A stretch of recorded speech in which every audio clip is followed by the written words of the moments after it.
उत्तर प्रदेश में जब दाखिल हुआ अतीक अहमद का काफिला झांसी से गुजरता हुआ एक पेट्रोल पंप जब वो पहुंचा हुआ था, डर और दहशत जहां पर भी गाड़ी रुकती थी, डर और दहशत का आलम साफ साफ इस कुख्यात गैंगस्टर के चेहरे पर देखने को मिल रहा था। समर्थ श्रीवास्तव, हमारे संवाददाता की रिपोर्ट देखिए।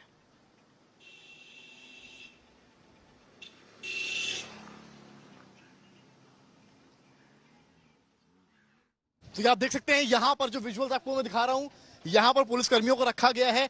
ये खुला हुआ है, कुछ लोग आराम कर रहे हैं क्योंकि लंबा सफर उन्होंने तय किया है। साबरमती जेल से आ रहे हैं और आप तस्वीर देख सकते हैं, ये विजुअल्स हैं अंदर के उस वैन के। ये पुलिसकर्मी लगातार साबरमती जेल से चल रहे हैं। क्या कुछ अतीक बोला रास्ते में आप लोगों से? क्या अतीक ने रास्ते में नहीं बोला? कुछ नहीं, कुछ हमसे मतलब कुछ तो बताइए, कुछ क्या बोला? कुछ नहीं बोला कुछ। अच्छा, क्या हाव भाव था अतीक का? ठीक, डरा हुआ है अतीक?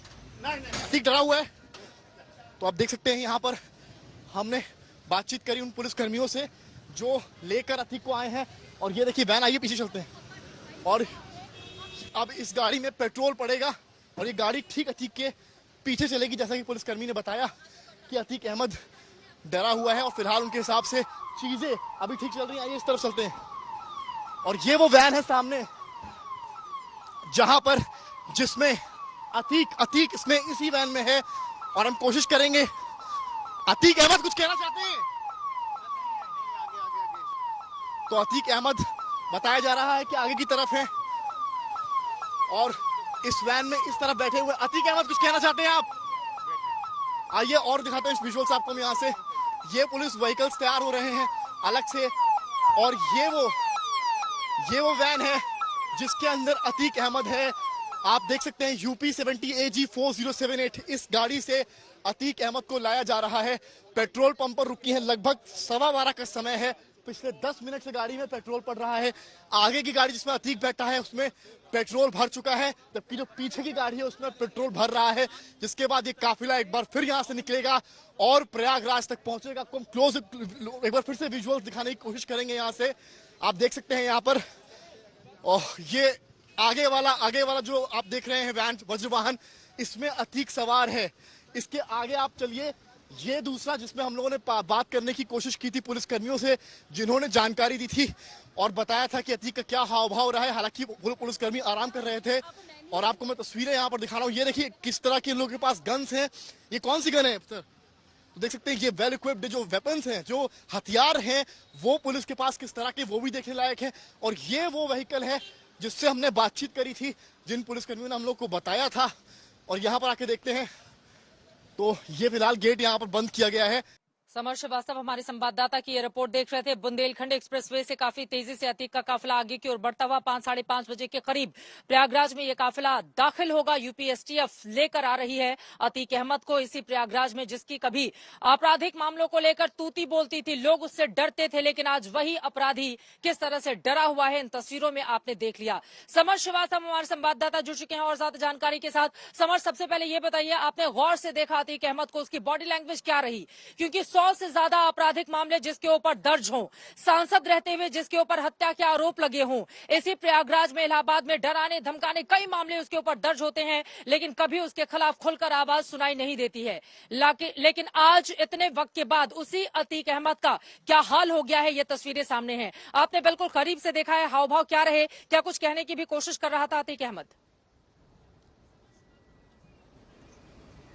चित्रा, देखिए अतीक अहमद के अगर हम हाव भाव की बात करेंगे, जब साबरमती जेल से अतीक अहमद निकला था उस वक्त उसने कहा था कि यूपी पुलिस मुझे मार देगी। लेकिन जब उसके बाद काफिला चला तो वो सहमा था, अतीक अहमद डरा हुआ था, लगातार डरा हुआ था। वो जितनी बार गाड़ी से निकला उसके हाव भाव बता रहे थे कि उसको इस बात का डर था कि वो कहीं मार ना दिया जाए, कहीं उसका इनकाउंटर ना हो जाए, कहीं विकास दुबे की तरह गाड़ी ना पलट जाए। पर एक दफा मूवमेंट ये भी आया जब MP बॉर्डर क्रॉस कर रहा था और उस वक्त जब उसको गाड़ी से उतारा गया था तो उससे सवाल किया गया कि अतीक अहमद क्या डरा हुआ है, तो उसने जवाब दिया डरेंगे काहे। तो उसकी जो बॉडी लैंग्वेज थी, शायद जो मीडिया वालों के कैमरे थे उसको देखकर थोड़ी सी बदली हुई थी। शायद उसको ये लग रहा था कि ये सब चीजें लाइव दिखाई जा रही हैं तो मेरी गाड़ी नहीं पलटेगी, मुझे खतरा नहीं होगा। शायद वो ये भी भूल चुका था कि जब विकास दुबे ने गन छीनी थी और उसका इनकाउंटर हुआ था उस वक्त भी मीडिया सारा पीछे ही था। फिलहाल ये चर्चा का विषय है। पर प्रयागराज जिस तरह से गाड़ी बढ़ रही है। आप मानकर चलिए लगभग 6 बजे ऐसा लगता है ये काफिला पहुंच जाएगा, क्योंकि जालौन क्रॉस हो चुका है, बांदा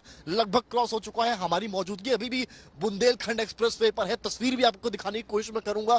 कैमरामैन नीरज तस्वीर एक बार दिखाएंगे, क्योंकि हमारी गाड़ी आज तक ठीक पीछे है, यानी जो वज्र वाहन है जिसमें अतीक सवार है उसके ठीक पीछे इस वक्त आज तक मौजूद है। और आप तस्वीर देखिए, ये दोनों वज्र वाहन है, इसमें से एक वज्र वाहन है जिसके अंदर से आज तक रिपोर्ट दिखाई थी, पुलिस कर्मियों से बातचीत की थी, और दूसरा वज्र वाहन जो आप सामने देख रही हैं उसमें अतीक अहमद सवार है। उसमें लॉक लगाया गया, ताला लगाया गया है। खतरा देखते हुए सुरक्षा के लिहाज से इसमें ताला लगा दिया गया है। केवल एक विंडो आपको खुला नजर आएगा जिसमें आपको एक पुलिसकर्मी नजर आएगा, बाकी पूरे वज्रवाहन को कपड़े से ढक दिया गया है। पुलिस ये तक नहीं चाहती है कि अतीक अहमद कैमरे के सामने भी आए, कुछ बोलना तो खैर दूर की बात है। उस वजह से पूरे वज्रवाहन को कपड़े से कवर कर दिया गया है, और लगभग 80 की स्पीड में ही शुरुआत से साबरमती जेल से लगभग 80 की स्पीड मेंटेन करके ही पुलिस इस काफिले को ले जा रही है। ओवर स्पीडिंग भी नहीं करी है, 80 की स्पीड रखी है।